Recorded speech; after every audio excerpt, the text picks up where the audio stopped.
think we should start with a little meditation. So just relax.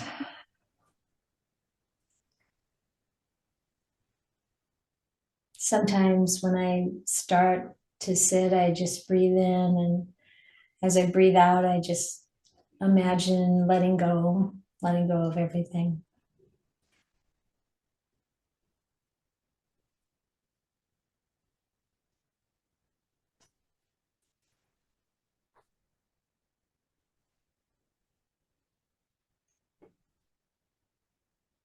And it's wonderful to have this time together where we can meditate, sit, reflect on the Dhamma.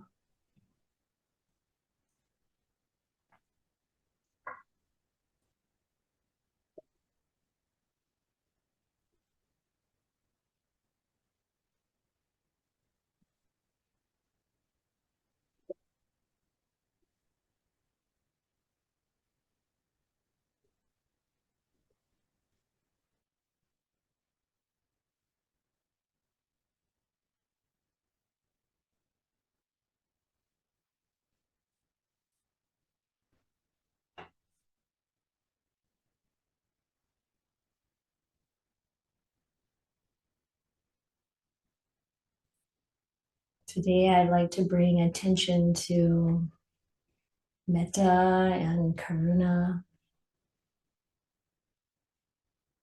kindness, loving kindness, and compassion. And just notice what feeling or what state of mind those words bring as you hear them. It's not going to be the same for everyone.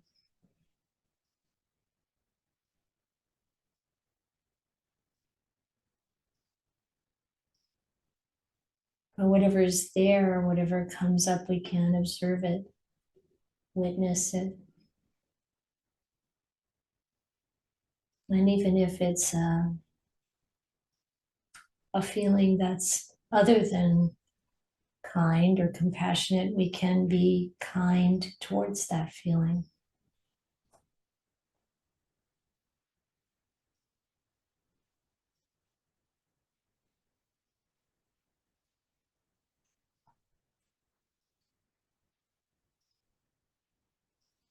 That the witness, the observing mind is neutral in that it doesn't need to pass judgment on anything.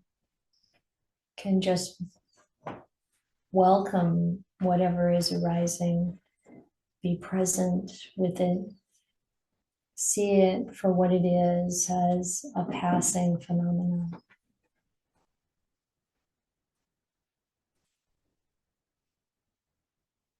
For all phenomena are impermanent. Everything that we experience through the senses, including the thoughts that arise in the mind, the feelings that we experience.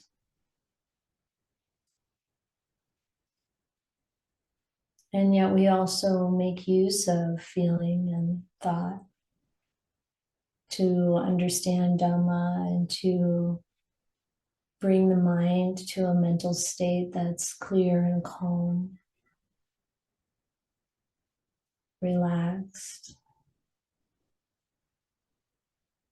and to establish right intention, letting go of sensual desire,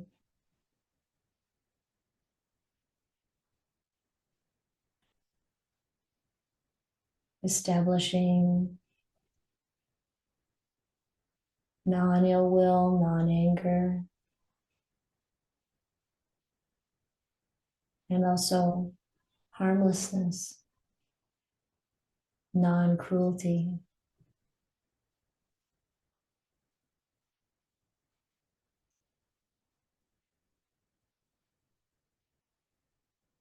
According to tradition,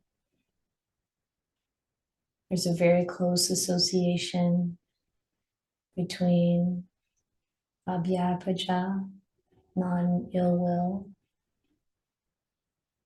and metta, loving kindness. I think metta adds a little bit more than the open space of being without ill will or anger. But it's a valuable inclusion, so we can really hold an attitude of kindness.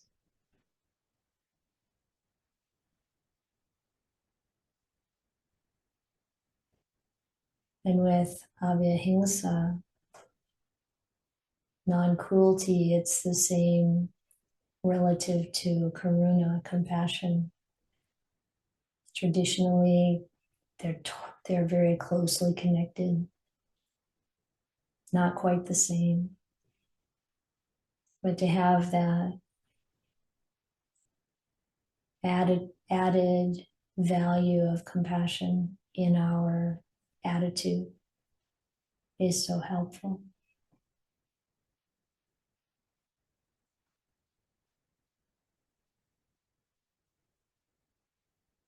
And bring about a state that is stable and loving, sympathetic, empathetic, kind.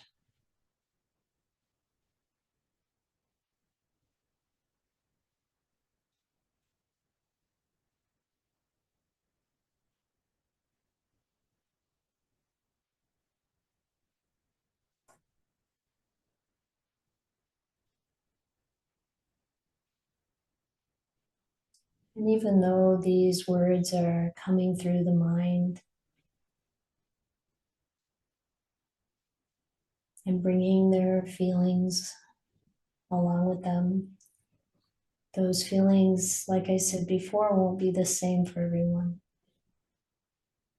There's so much preconditioning that we all experience.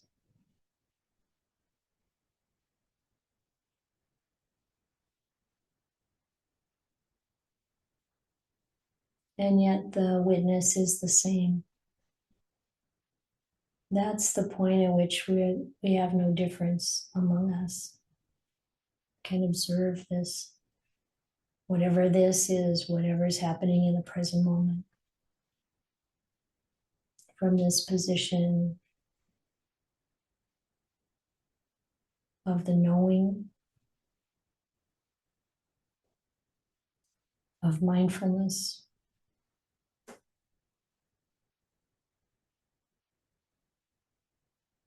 The Buddha, the awakened one, observing or seeing the Dhamma, the truth.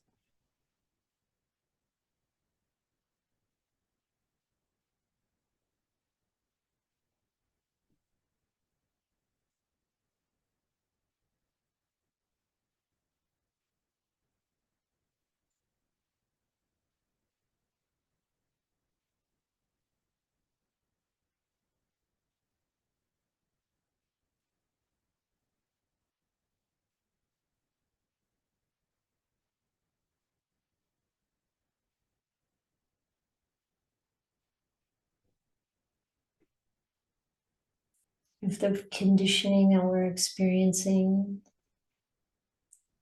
makes it difficult to feel that kindness and compassion, that letting go, then we can bring some image to mind or some memory when we have felt it before.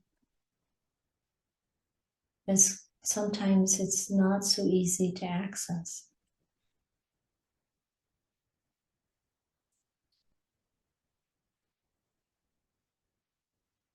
Just in the last 24 hours, I feel like I've experienced so much generosity from people, kindness.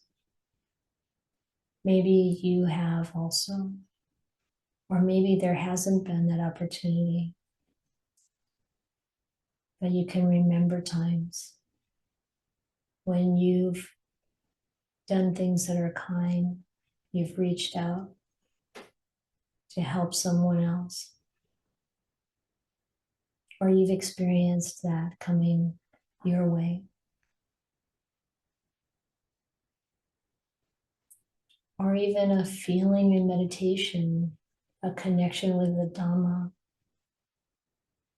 that brings lightness to the heart, a sense of relief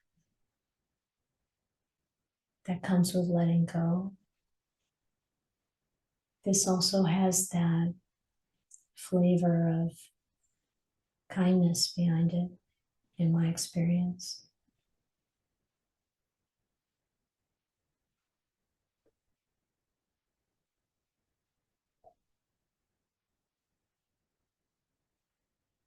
But there are times when the mind can be so affected by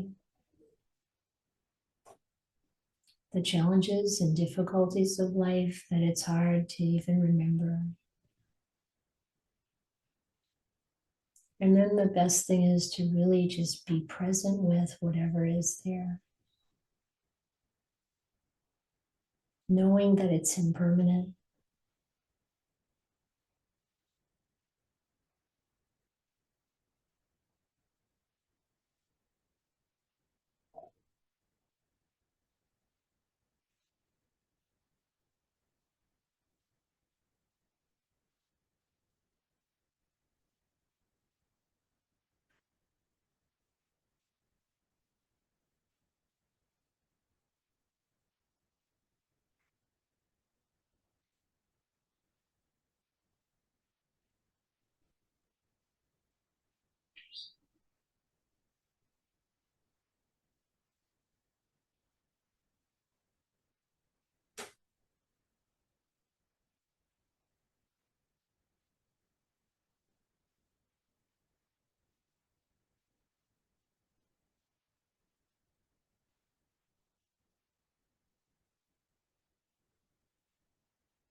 These are experiences we all have from time to time. The human condition has these natural ups and downs. It's the way of samsara. So in this, we can really find a brotherhood, a sisterhood. We know that we all experience dukkha, and we all experience joy, sukha, happiness.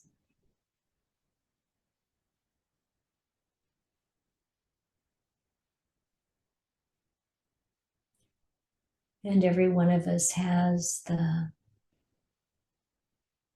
opportunity, the ability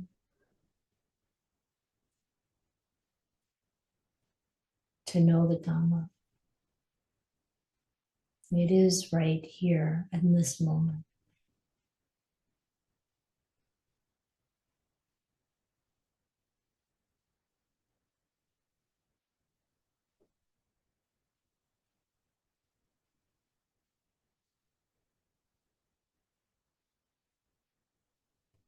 Can remind ourselves that whatever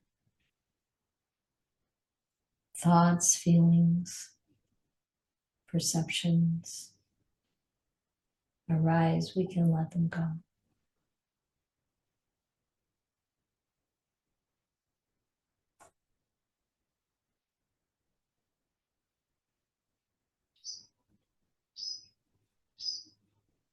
And trust that observer mind, that awareness.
Today I want to talk about the second fetter in the list of 10 fetters that the Buddha elucidated as the obstacles to awakening.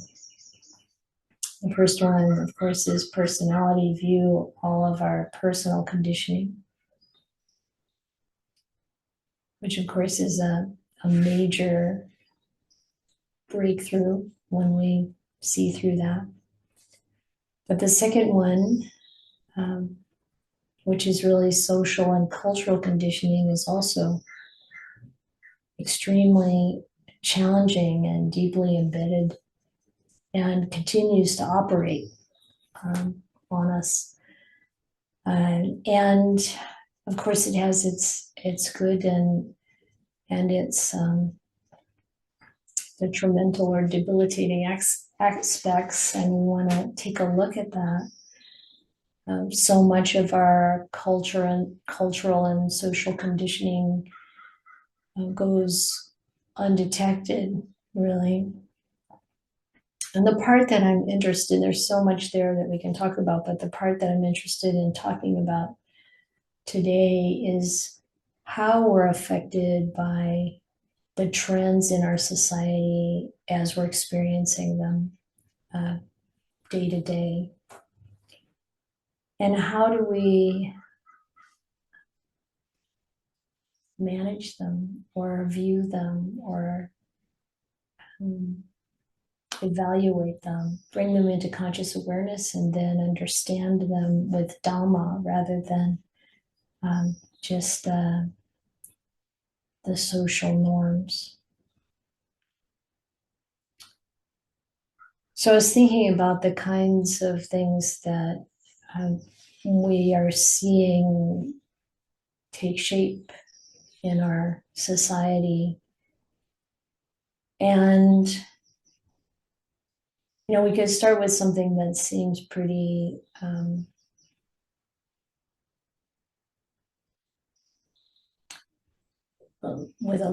that has a pretty low charge on it, like, trends in lifestyle or things like that. Even fashion, that's what we think of, what's a trend, the way people dress, the way people act, maybe the way we use language. And if we look at something, kind of like less charged than some others that I'll talk about as we go along, like that, then how do you look at it with Dhamma? Well, the way you would look at fashion, for example, through the lens of Dhamma is, does it evoke greed, hatred, or delusion? Does it stir up lust, for example? And it can sound pretty prudish, maybe, but just to get a sense of how to think about things, and when we make our choices, to know that we do have choices, and to reflect on the effects of what we do. So this becomes even, I think, more important or striking when we start to notice changes in our world or in our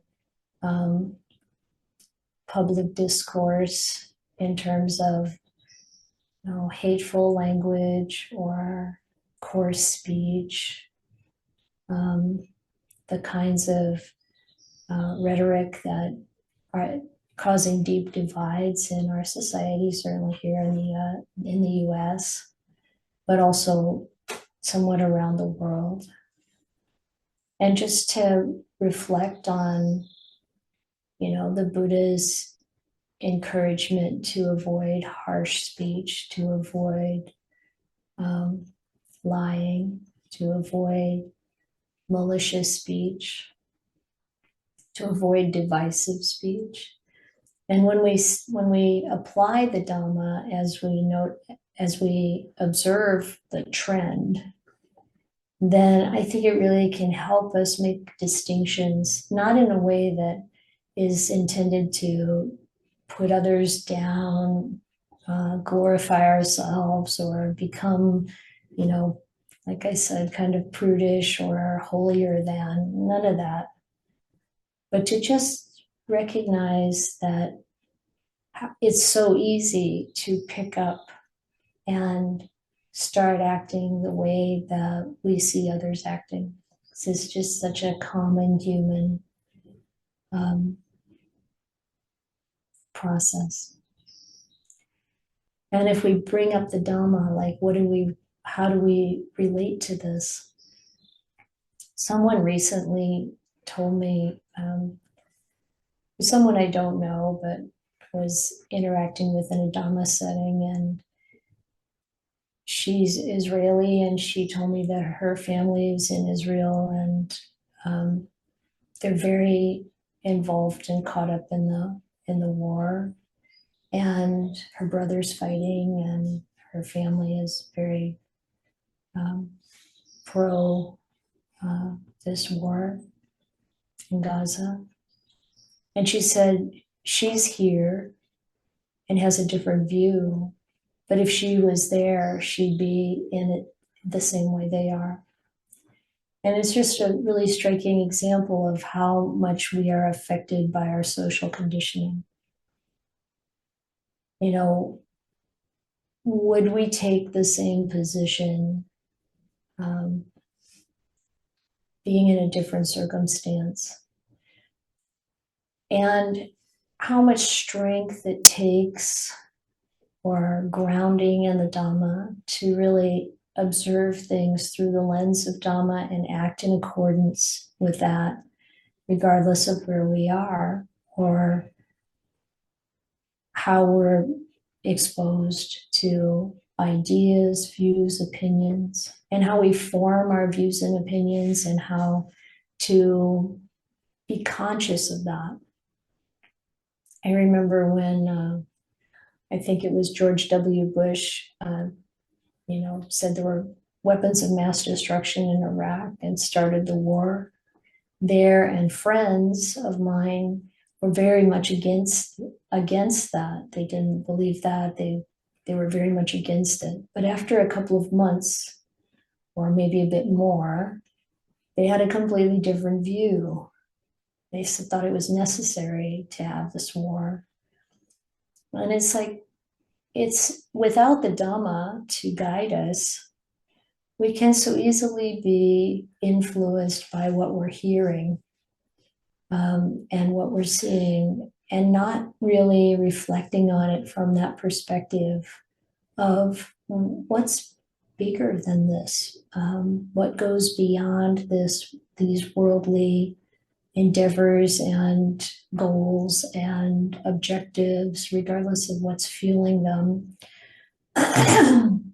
So, of course, from the Dhamma perspective, there's no just war. And there can be a lot of, discussion and rumination around different situations. But if we want to live according to Dhamma, then we would understand the karmic results. Or even if we don't yet have the direct experience of understanding karma to some degree, maybe our faith in the Buddha describing the importance of holding that line of not killing would be something we would adhere to and stand for. So these are some examples. And of course, part of the reason I want to talk about this today is because people are disturbed with the political violence. This is a trend we're seeing in the US. Increased political violence, the assassination of I'm blanking on his first name, Charlie Kirk. And regardless of what people think of what he stood for, what his views were. When it comes to the Dhamma, we recognize the tragedy of killing, the karmic results of killing.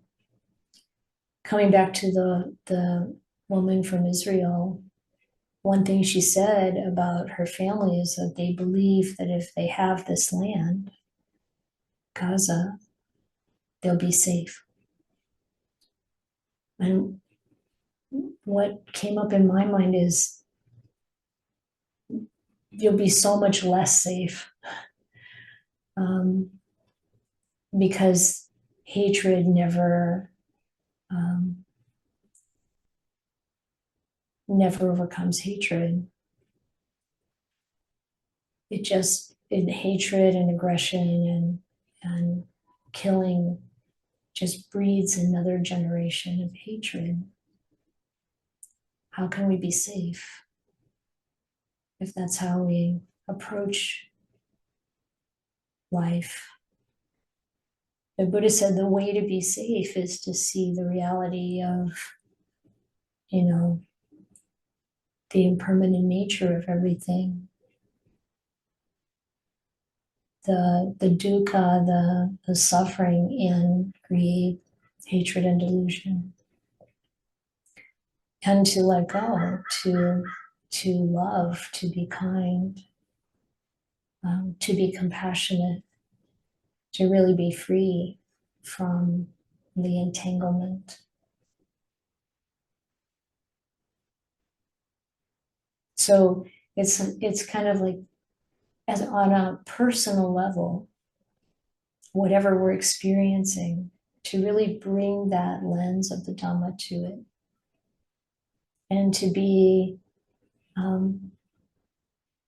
circumspect about how we might pick up, what we're being exposed to and influenced by. And it's understandable and normal, natural, inevitable that we're going to have a lot of feeling about what we experience, what we see, what we hear. But to be able to witness that feeling and put it into a perspective of Dhamma.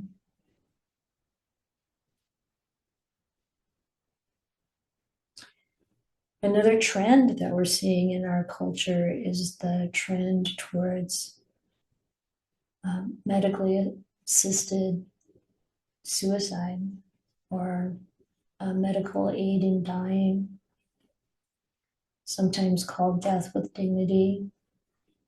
So what do we know from the perspective of Dhamma, as we see more and more countries and states in the US adopting this and making it lawful? And of course, when what's the motivation there? It's probably, for the most part, compassion, wanting to relieve the suffering that people might have at the end of life. I know in here in California, when they passed a law to allow or support medically assisted dying, Ayya Chitananda and I attended a lecture by a physician that we know, and he'd been an oncologist for 40 years, and he gave a talk at our local hospital about the parameters around the law, the requirements. And it was, of course, and is still in California, handled, very carefully. There are many requirements involved for this to be allowed, but it's not necessarily the case everywhere. And even if there are these many requirements, from the Dhamma perspective, what do we know about what the Buddha said about this? Because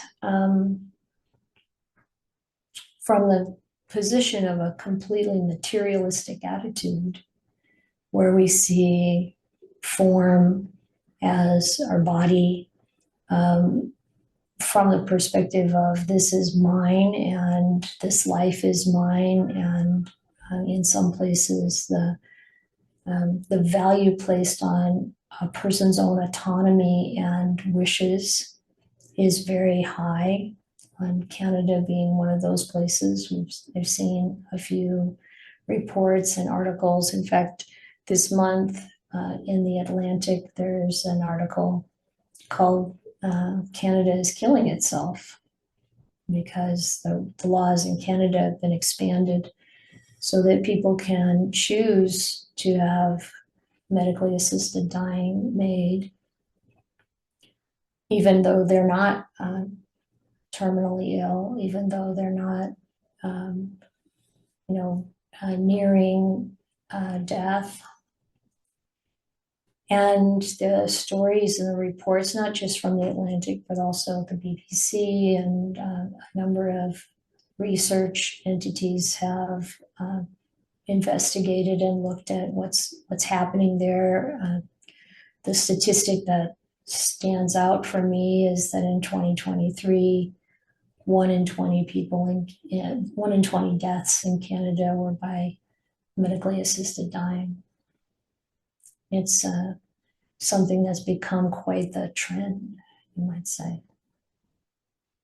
And so as people look at this as a viable option, choice to avoid what they don't even really know will be happening as they pass, and particularly if they're coming to it from a place of depression or anxiety, or just this idea that we want to control this process, then how does that look from the perspective of Dhamma? So of course the Buddha made taking life one of the highest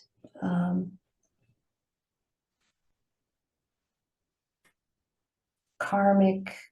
He didn't make it that way. He observed that that's one of the most critically negative karmic actions we can take, to take a human life. You may know that as a monastic, if I were to suggest or encourage in any way that someone take a human life, including their own, I couldn't be a monastic anymore. They would be unable to continue to be a nun.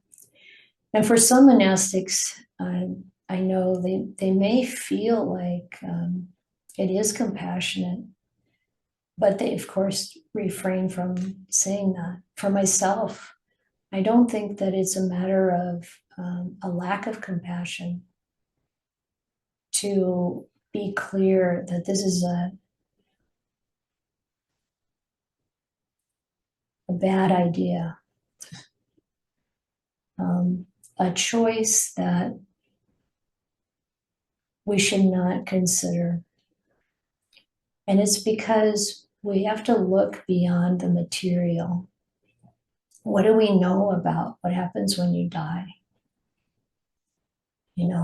If we have experience through meditation of maybe remembering our own death in the past, or having a sense of that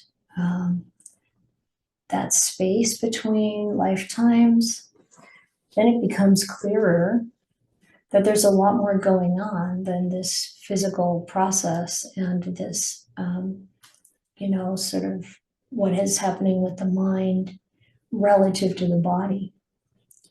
So when the body dies, of course, the suffering of the body ends, but the mind continues. So suicide in general doesn't work. Let me try that again. Suicide doesn't work. because what it means for it to work is to be finished with suffering. But the mind continues and the suffering continues with it, even if the physical suffering is over. So in the suttas, you see a couple of examples where monks committed suicide, they used the knife, as it says. And then the Buddha is asked if there was any fault involved. And in both the cases I'm thinking of, the Buddha said there was no fault because there were arahants. So what does that mean? What does that mean to any of us who aren't arahants? With an arahant, there's no greed, hatred, or delusion. When the body, when the life in the body ends, the process of their karma also ends. But for anyone who isn't at that point, what happens? So if there's aversion, which I think would be impossible to want to leave the body before it's gone through its process of ending karmically. No, that's not quite right. Wanting to leave is different from making that decision that we're going to put an end to it. But to do that, there's going to be a certain amount of aversion in it because you just want it to be done. Or whatever that impetus is, there's no way without being completely free from greed, hatred, and delusion that we can do that without there being a push from greed, hatred, or delusion, if that makes sense. So from the Buddhist perspective, this is like one of the most important things to avoid. And when we think about what do we know for ourselves about what happens in the process of death, most of us probably don't really have a sense of what that would be like when the mind starts to separate from the body and what it takes with it and how that affects what happens next, in our rebirth. Now, hopefully, there's so much good in a person's life that what will happen is good, but it's quite the risk. So the point here is that when we reflect on what the Buddha taught and our own experience of how the Dhamma works, it's important to reflect on, how we relate to these things that are happening in our culture, happening in our society, and how that conditions us. So I've been hearing from people that, oh yeah, they know someone who's taken this route and they're thinking about it as a possibility for themselves. And even a couple of people who have said that they thought I was supportive of this because I'm supportive of people regardless of what they choose to practice well, to hold a positive mental state, to keep the Dhamma in mind. But it's very, very important to recognize that the Dhamma does not accord with this kind of decision.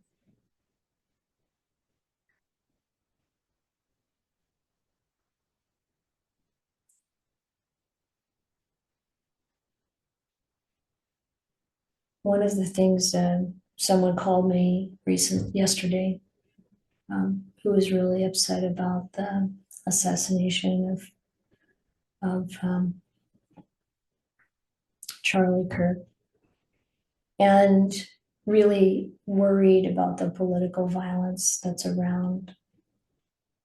And so it was important to be together to reflect on the impermanent nature of all of this. And even as we think about, how what we might experience as we die, or what we might experience as we're faced with this kind of discrimination or rejection or division or hostility, it's all impermanent. It's going to change. And what matters here is how we hold ourselves in this context, regardless of whatever's happening. And we come back to that fundamental truth of the Dhamma, not get caught up in, not get deluded by the current context and situation, whether it's on a personal level or at a societal level. This is going to change. What remains the same is the Dhamma. And to more deeply understand that, we need to reflect upon it and trust in it. And with that comes kindness and compassion. I think we need to, or will benefit from coming back to that again and again. That the compassion isn't in putting an end to life, but the compassion is in being with what's experienced, being with what's happening, and caring for each other throughout those times, those processes. Something really amazing happens when we get close to death, whether we're close to it because someone dear to us is dying or whether it's our own death. It's like there's a thinner veil between this life and the next. That's a precious time. So these are just some thoughts I'd like to share, and I look forward to hearing what you have to say, your questions and comments, and noticing what comes up as you think about these things. Okay.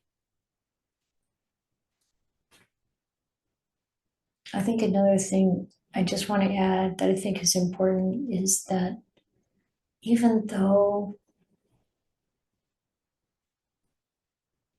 I think the Dhamma is clear about these issues, it's okay to share what you actually think or feel.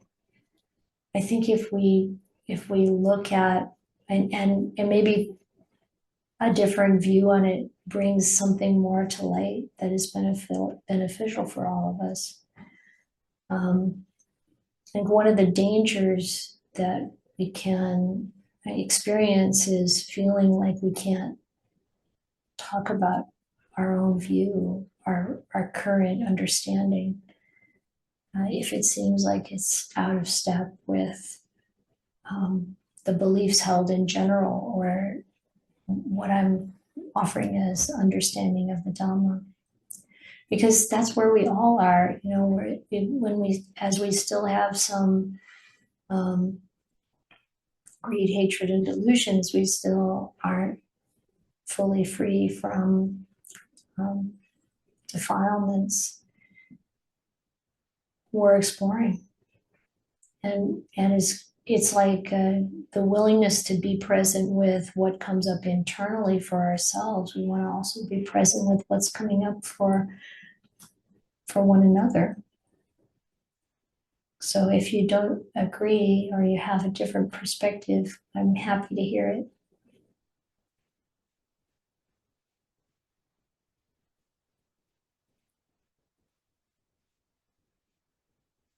Yes, Catherine.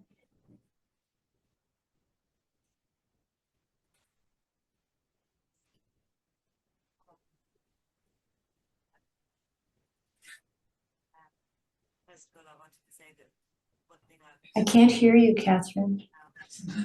Can you hear me now? Not very well. Oh, that's better. Oh, can you hear me now? Yes. Yeah, sometimes I just have to get really close and extreme close up, sorry. Oh, no, it's good. So yeah, I wanted to say thank you first of all, because one of the things I'm always appreciating in your talks is how you just tell the truth of the Dharma. Like I've so often found teachers kind of hedging around things, trying, I don't know, just being overly cautious in what they say, probably because of social and cultural norms. And I've really appreciated how you just seem to speak very truthfully.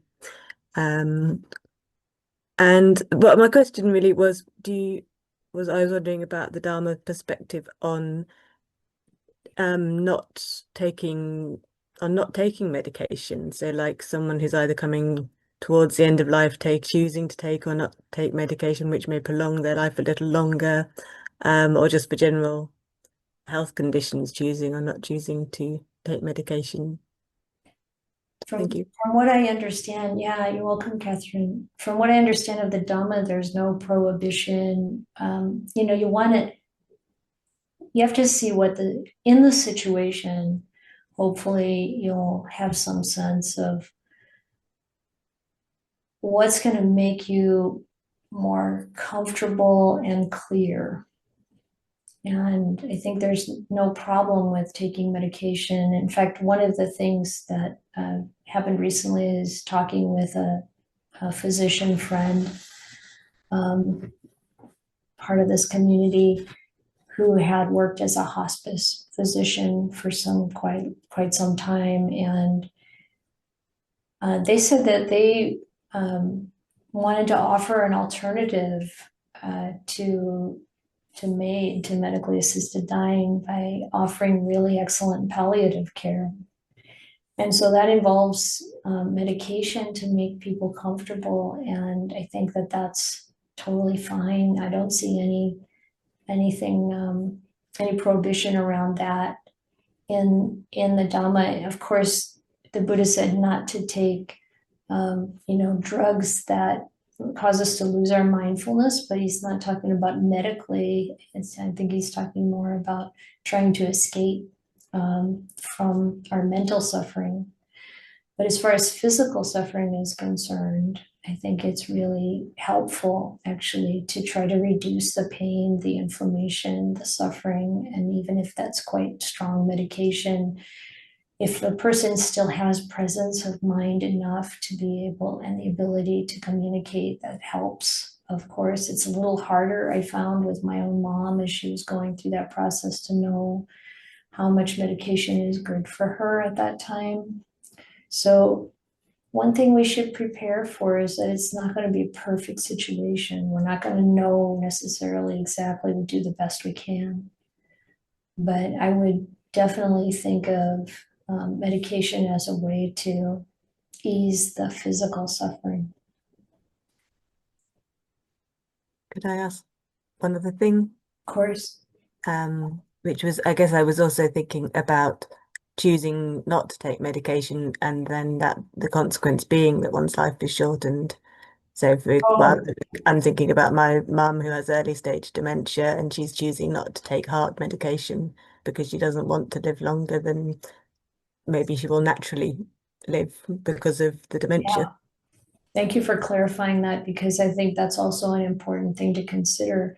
There's nothing wrong with choosing to not treat the body's problems, or to not take medication, or not have surgeries. My mom also decided, I mean, she had some internal bleeding, she had hydrocephalus. I don't really think at that point they would have done surgery, but she was like, I'm not interested in doing anything about any of this. And that's completely fine. Just letting the body naturally take its course. It's totally fine. Thank you. Yeah, thank you, Catherine. Memo? Thank you, Ayya. And continuing in the same line, I was thinking about psychiatric medication. sometimes some of these medications can mask dukkha and stuff like that. So what would be your recommendation on that? I mean, it's a case by case situation. Sometimes the way the chemistry is in the brain, a person can really benefit a great deal from having psychiatric medication. And I mean, I know people who have struggled. Someone told me they never had a still, quiet moment in their life until they were given medication that helped them to be very calm, not in a way that was dulling, but in a way that was relieving and making it possible to really think clearly, but calmly. And so it really depends. I think we have to try to see what works, what helps us to be able to be attentive and calm. But also, so sometimes it's not just relieving the physical symptoms, because there can be some intense anxiety perhaps that needs some relief also, but trying to do that with a kind of medical support that as much as possible keeps our presence of mind intact. Does that make sense? Yeah, that's something I've seen people who have benefited a lot from it, and some other people who doesn't work that well. So I agree. It must be a case by case thing. Yeah. Yeah, and even medication that might shorten your life, to be using it for the purpose of intending to relieve some of the suffering. I mean, when you're very close to the end of life, but not using it for the reason of killing the body. We really want to be careful about the euphemisms too, like what does it mean to have death with dignity? I think from the Dhammic perspective, the dignity is to bear with suffering and learn from it. But like I said, not in any kind of extreme sense beyond what is unavoidable. There's plenty of dukkha that's unavoidable in life. I think to try to help the body be comfortable and to help the mind be comfortable and clear is really valuable. But to call it, something other than assisted suicide is probably trying to make it seem like it's something that it's not. Shane? Thank you, Ayya. I have a question about when people say that this won't last, or this isn't permanent. It almost sounds like the connotation behind that is they're saying that things will get better. But what if it doesn't? What if things get worse? So I guess my question is, and I mean this respectfully, how is it helpful to know that things aren't permanent when things could go either way? Okay, so this is very important question, because when we really see the impermanent nature of everything in this world, we let go. Whether it gets better or it gets worse is irrelevant, because we're no longer clinging to wanting it, needing it to be anything. And so this is extremely important to awakening, that we really see the impermanent nature, that this passing phenomena are just passing. And even if it gets worse, then it'll get better, then it'll get worse, then it'll get better. And it's like, when are we going to be tired of clinging to it? That's really the point. Yeah, thank you, Shane. Thank you, Ayya. Regina? Thanks for that last question. I've wondered about that too. Very helpful. Thank you. And I think what I hear for myself and my practice is to really watch out to not want to get out of dukkha. And I catch myself doing that, or thinking that I deserve a break now, or if I do such and such, things will get better, and I know what to do to get out of it, things like that. And that's just something when when life ends, I'm not going to be able to do, it's right there. And I'm currently also watching out for situations when I tell myself, oh, I'm not ready for that.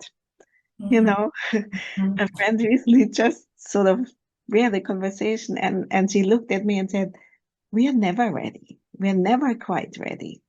And that was so important to me, to understand that, yes, I'm never quite ready, but it's now. And I shouldn't weasel myself out of situations. It's counterproductive. And metta and karuna, to be with whatever is so helpful. Thank you.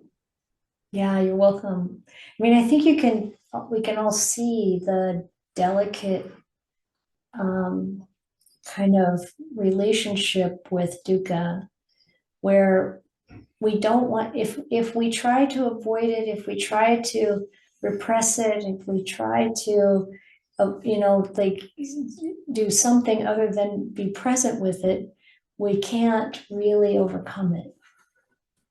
And so this is the first noble truth, to be with it. And yet the delicacy comes when, like maybe there is some kind of condition in the body that's causing suffering. I used to think I'm going to avoid medication as much as possible.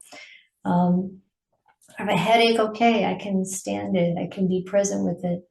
But actually, the medication helps to relieve the inflammation. It helps, sometimes with healing.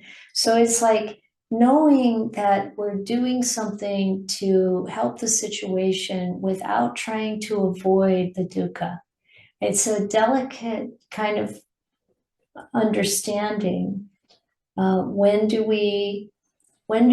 have we been with this situation enough, this mental dukkha or this physical dukkha, that we understand it well enough that we can bring in something that lifts up the mind, or bring in something that changes the mental state, like the Buddha says, gladdening the mind when you're meditating. What is the right medicine for this moment? And one of the reasons to keep 8 precepts from time to time is that we are with our mind without distracting ourselves with food or sleep or sex or entertainment and so on. And it's to help us see that we can be present with this mind and this body. But also there are skillful times to use things that can support the body and mind. I hope that isn't, I hope that's clearer than mud. Okay. Get that sense. I'm going to take a look at that chat message. Where would the decision to choose not to resuscitate be on this spectrum? I think it's definitely fine to ask to not be resuscitated. The body is, let the body, if a person is ready for that, and let the body, or maybe we'll never be ready, like Regina says, but to just decide, I want to let this bodily collection of processes end on its own without interference. That's okay. And so it's completely fine to know that that is what we want to do. It's a totally different thing than deciding to put an end to it and ending it in a premature way. Satina? Hello, everyone. Thank you, Ayya. Very happy to be here. Thank you, everybody, for sharing your questions and responses so far. I just want to echo what Catherine said. Thank you so much for getting into all the messy, controversial topics.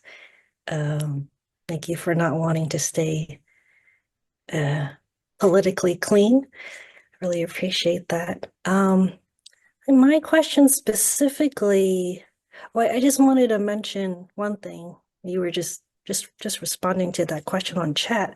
Something that I kind of saw this past couple of months is just like the body has its own karma, has its own, yeah.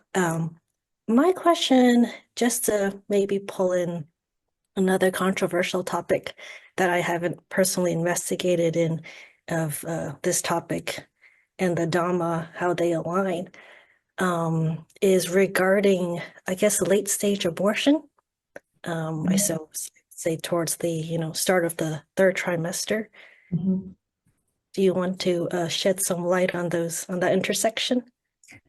Yeah, it's challenging because, I mean, I've had people come to me to ask what I think or what the Dhamma says about abortion. And yeah, the Dhamma, the advice is that there is a repercussion.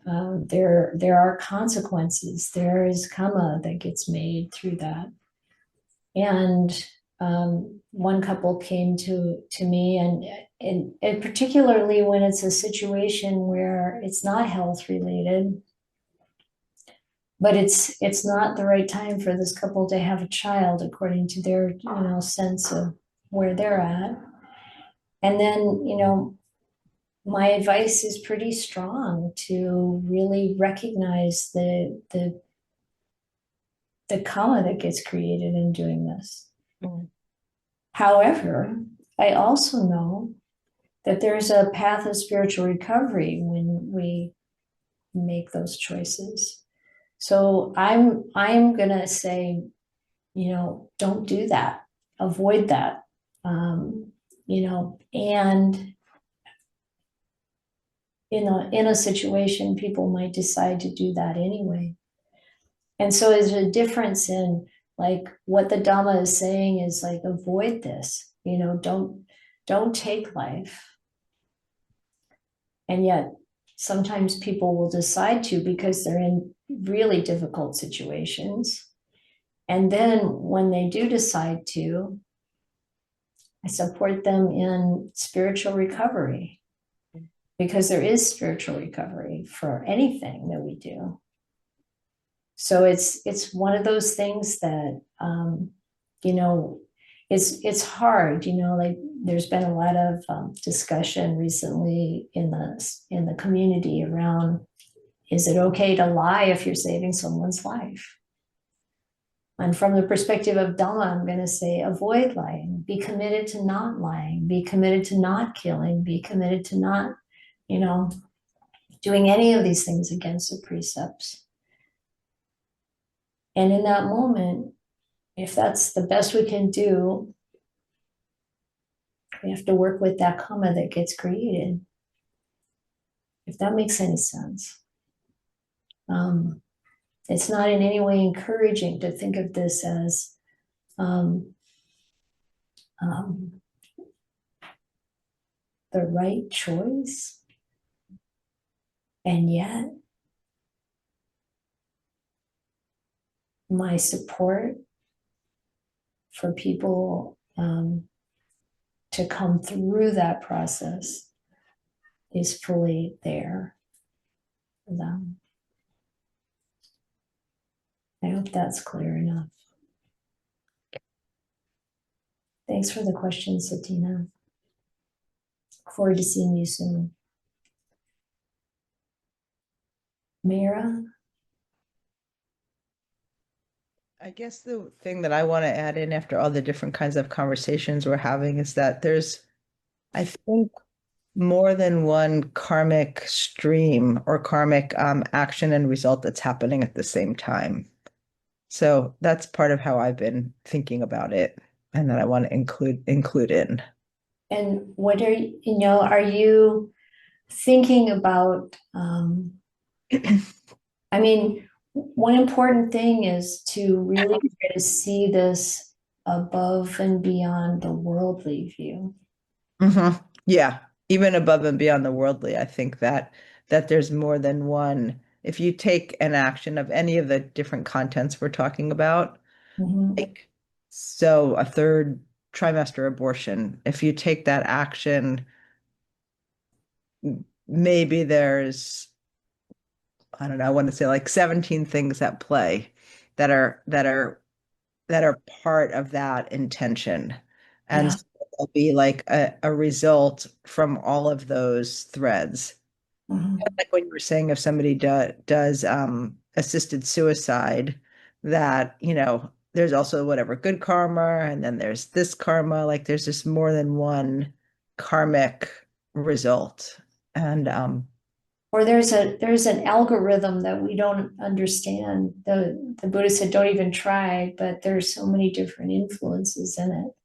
I can feel it in my own self in a more, if I pick a more mundane thing, something that's not so heated, I could make an action, and I could almost know in the action the different intentions, the part that was skillful, the part that was unskillful, and I can almost even in the moment feel the results in multiples of those right then and there.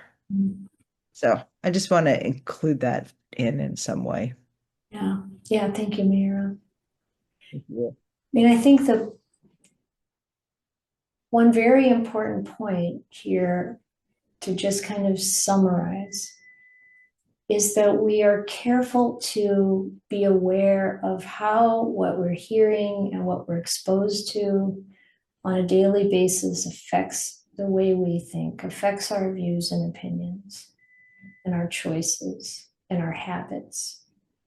And to really continually come back to the Dhamma and what the Buddha said about how to live life and how to position our perception, our perspective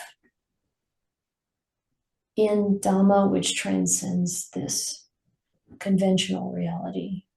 Yeah, thank you, Mira. Did you want to say anything? Anybody? Oh, No pressure.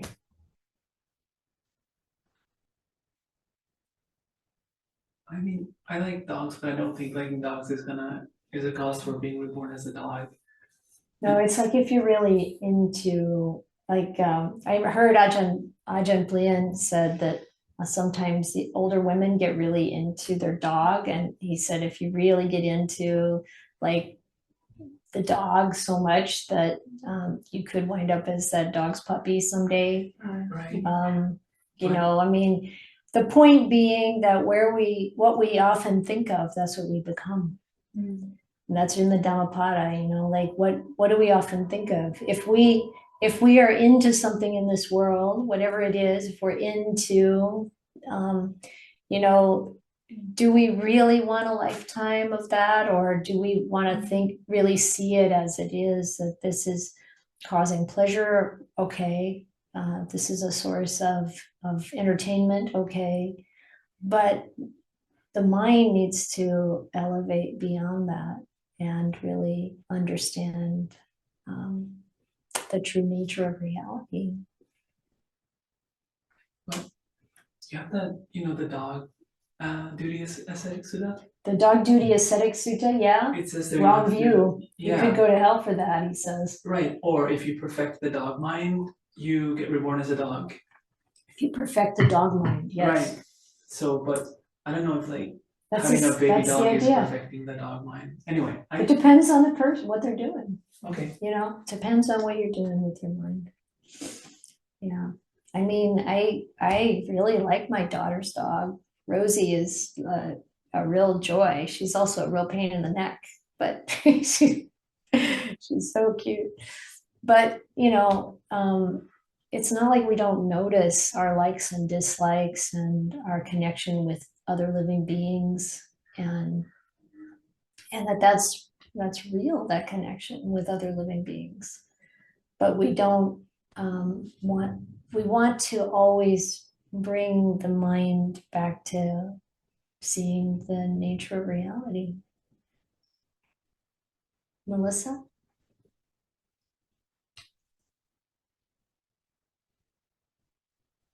Hi, good morning.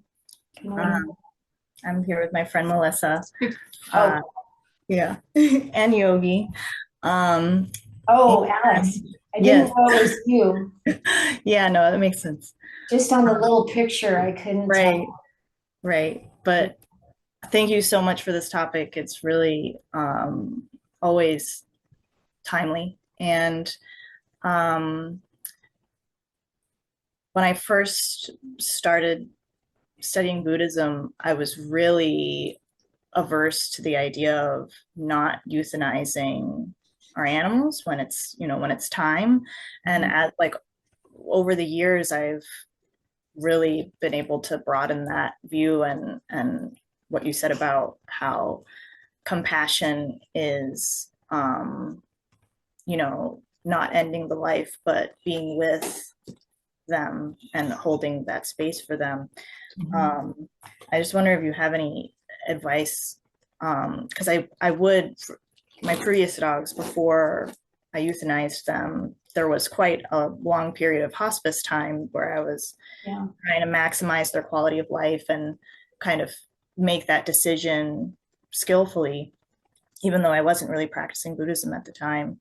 And so I guess what my question is, like, how to hold that space, especially because they can't talk to us and tell us about what their quality of life from their perspective is, how to kind of work with that. And I did realize that it is kind of selfish to euthanize the animal, especially because they can't tell you, and the animals suffer in such a different way than humans, that I was wanting to put them down because of my discomfort and my suffering, seeing their suffering, or interpreting their suffering. So I guess I'm wondering if you had any advice about how to work with that. We have to work with that the same way we work with all other dukkha, and be present with it, try to understand it, recognize that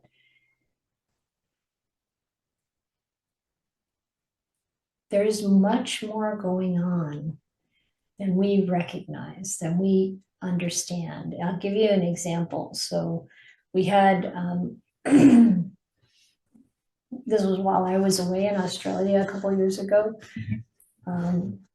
Some friends had a cat that they loved very much that was definitely heading in the direction of passing away and suffering.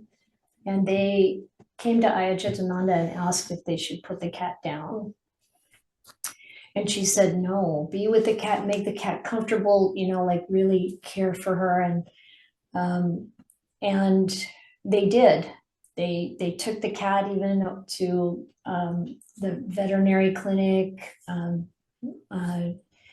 that was very specialized, that could help the cat perhaps, and did all kinds of things to take care of the cat. And one of the things that they did was actually related to something else. There were some health problems in the family. The father of the man who was taking care of the cat, and the unborn child that was coming into the family, there were health problems in both of them. And there was a lot of worry about the family. And in that process, we had connection with a doctor who does remote healing in Mexico. And some of you know about this. And with some amazing results. And so this man with the cat, he consulted this doctor and about these other health problems, and the doctor, about his father actually, and the doctor talked to him about that. And then the doctor said, but your cat has a message for you. And so the message was, one was the cat talked about this man's characters and encouraged him to continue to be so bright and positive as he is. And he had a message for the cat had a message for the wife in the situation, that was totally right on track. And then the cat said, I know you're worried about your family, and when I go, I'm going to help them. And when the cat passed away, suddenly these health conditions cleared in both parties in the family. Wow. Now, what's happening there? Who knows? But there's a lot more going on than this material world. And when we take care, and basically the part of the message was, you've taken such good care of me that I'm going to help your family with this when I go. How does this cat know this? I mean,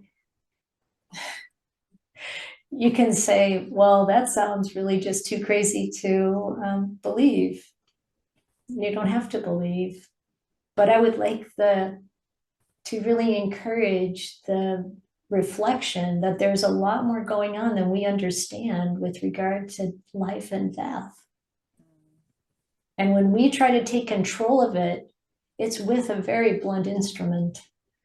It's with a very coarse lack of understanding. So as much as we can, we should support the natural unfolding of these circumstances. And like I said, if we're forced into a really difficult corner and we have to make a decision that has no good options, then there's a way to recover from that. But we want to keep our intention as pure as possible around not killing.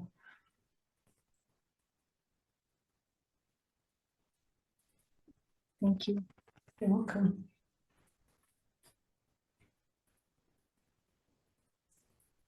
As we look back on the things we've done, don't feel bad about anything.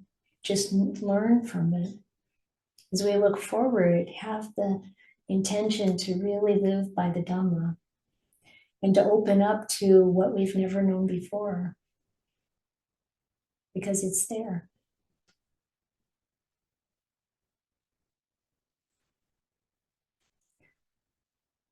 Thank you, everyone.